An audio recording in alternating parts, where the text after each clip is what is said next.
Oi, eu sou Alberto Serrentino, fundador da Varesa Retail, conselheiro e vice-presidente da SBVC, Sociedade Brasileira de Varejo e Consumo. Nós finalizamos o estudo anual das 300 maiores empresas do varejo brasileiro, realizado pela SBVC há 5 anos, que permite uma grande radiografia do médio e grande varejo brasileiro. São 300 empresas que representam 43% do nosso varejo, portanto com uma grande relevância, e é um excelente termômetro de comportamento e de como os ciclos estão afetando a estratégia e o andamento das empresas. Se nós olharmos os números de 2019, que estão contemplados nesse ranking, olhando, por exemplo, o crescimento de vendas nessa base de empresas, foi o dobro do varejo como um todo no Brasil. Foi de 10% em termos nominal contra 5% em termos nominal do varejo como um todo. O que significa que as grandes empresas estão crescendo mais do que o varejo e, portanto, ganhando relevância e participação de mercado, ou seja, está aumentando a concentração das médias e grandes no todo do nosso mercado. Um outro aspecto relevante é o da expansão. Nós vivemos aí um ciclo de maturidade e produtividade acelerado de um lado, mas muito sacrificado pela crise de 2015 e 2016. Essa crise abriu uma agenda muito forte de produtividade, racionalização e de ganhos de eficiência, que estão claramente identificados no aumento de venda por funcionário e por loja nos últimos anos nas grandes empresas.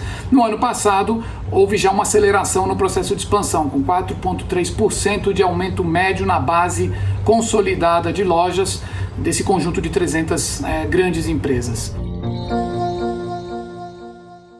Em relação à produtividade, houve uma desaceleração nos ganhos de produtividade. O ganho em relação à venda por funcionário foi um pouco abaixo da inflação, 3,7% contra 4,3% da inflação. O ganho de venda por loja foi muito em linha com a inflação, 4,5% contra 4,3%. Mas isso indica que a agenda de produtividade cumpriu um papel fundamental, continua sendo um foco do varejo, acompanhada por uma agenda de expansão. Isso, obviamente, era o cenário até 2019, portanto, antes da Covid-19, que transformou novamente o ambiente de negócios e as prioridades para as empresas.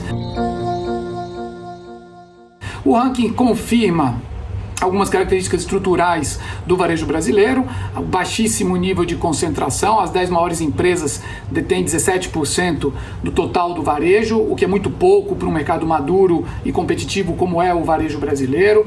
As 50 maiores fazem 29% do mercado, e as 100 maiores empresas de varejo do Brasil representam um pouco mais de 1/3 do mercado total. Isso é muito pouco comparado até a outros mercados menos maduros, menores e menos competitivos do que o nosso mercado. Em relação ao regionalismo também, o Brasil é um país continental, com enorme dispersão e diversidade regionais, é um país com muita concentração de renda e consumo. Isso leva a um varejo muito fragmentado e regional. Então nós temos só 12% do total das 300 maiores empresas do varejo brasileiro com atuação em todos os estados da União. E nós temos 42% dessa base com presença em um único estado e 54% com presença em até 5 estados. Nós ainda temos um varejo muito regionalizado. Essa é a grande força do nosso varejo, são as tais joias escondidas em empresas sólidas, competitivas e que atuam em âmbito regional. O e-commerce ainda mostrava o ano passado uma agenda na qual consumidores andavam mais rápido do que o próprio varejo. Só 54% das maiores empresas de varejo do Brasil vendiam online o ano passado, isso muito afetado pelos supermercados, que são o grande segmento e que tinham no ano passado só 28% das suas empresas com venda online. Em compensação, já se vê claramente o amadurecimento dos marketplaces, quando as 5 maiores empresas em vendas online no Brasil já tinham um marketplace operando em 2019, que era o caso aí do Magalu, B2W, Dafit, Via Varejo e Carrefour. Mas, obviamente que o cenário de 2019 foi completamente transformado pela pandemia, pelo Covid-19, o que impôs uma nova agenda e novos desafios para o ano de 2020. E aí, quando nós olhamos as perspectivas, o cenário e os prováveis desdobramentos de 2020, que serão consolidados quando esses números estiverem todos apurados, mas provavelmente nós teremos um crescimento dos segmentos de varejo não essenciais, haverá uma enorme heterogeneidade entre setores, mercados e empresas. Dentro dos setores, os não essenciais deverão crescer, com supermercados e o varejo de autosserviço alimentar com crescimento robusto, o varejo farma com números positivos, o segmento de material de construção surpreendeu e vem crescendo com muito vigor durante e na transição aí de flexibilização da quarentena, e o segmento de pet. Nós devemos ter aí muita heterogeneidade regional e entre empresas nos segmentos de bens duráveis, então eletroeletrônicos, móveis, nas categorias ligadas ao lar, decoração, casa, crescimento robusto, em moda e em food service, portanto alimentação fora de casa, decréscimo com números importantes de perdas em função das categorias discricionárias e de terem sofrido muito com interrupção nas suas operações durante a quarentena, e no caso do food service após a quarentena também, muitas restrições.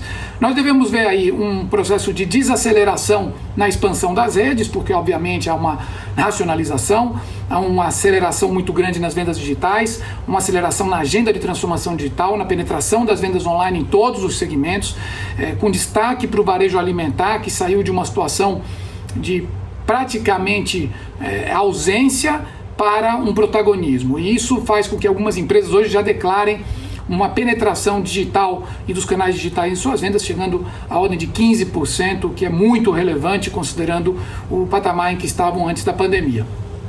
Isso deve fazer com que a expansão seja um pouco redimensionada, alguns segmentos devem ter uma racionalização no seu portfólio de lojas, embora o pós-pandemia, certamente, à medida que a situação for ficando mais controlada e flexível, vai abrir oportunidade e espaços para maior concentração e expansão das empresas que saem da pandemia com maior liquidez, boa estrutura de capital e capacidade de investimento e bons fundamentos operacionais, econômicos e financeiros. Nós devemos ter também um fenômeno sem precedentes no varejo brasileiro em 2020, que é uma explosão no número de empresas listadas e de abertura de capital. A Varese Retail realizou um levantamento e nós tivemos a primeira abertura de capital de empresa de varejo no Brasil em 1940, a Lojas Americanas. Desde então nós vivenciamos no Brasil e no exterior 47 processos de abertura de capital por parte de empresas de varejo brasileiras, das quais sobraram 30 empresas listadas em 2019. No ano de 2020, nós já atingimos, até agosto, o recorde histórico em um ano, que havia acontecido em 2011 e 2016, de 4 empresas listadas no ano. E há uma lista de postulantes que pode chegar até a 15 empresas listadas, eventualmente para até superar esse número, o que aumentaria a nossa base de empresas de capital aberto em 50% em um único ano. Isso seria mais do que foi feito em uma década. Então isso é um sinal e um sintoma que, somado à aceleração na transformação digital e na relevância e maturidade digital dos negócios, deixará legados positivos da Covid. É um mercado mais maduro, um mercado mais competitivo, com uma agenda de transformação digital melhor encaminhada, com maior transparência, melhores níveis de governança, com as empresas com uma agenda estratégica de crescimento e de busca de geração de valor, porque isso é uma forma de poder vender projetos a longo prazo e captar recursos.